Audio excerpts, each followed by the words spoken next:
Kwa majina naitwa Abedi Marco. Mimi ni mganga wa tiba asilia.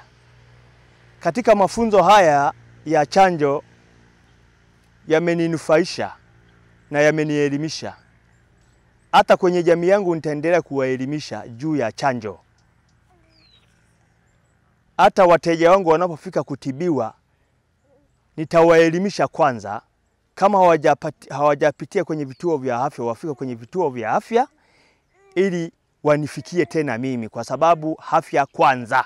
Mimi nimeshirikishwa kwa sababu ngazi yangu ya utibabu lazima nishirikishwe ili nikaeneze elimu kwenye jamii inayonizunguka, kwa sababu mimi taaluma yangu ni ya utibabu. Kwa hiyo yani ni haraka sana kufikiwa na watu wengi kwa muda mfupi. Ndio maana nikateuliwa ili nije nipate hii elimu ili nikaieneze kwenye jamii inayonizunguka.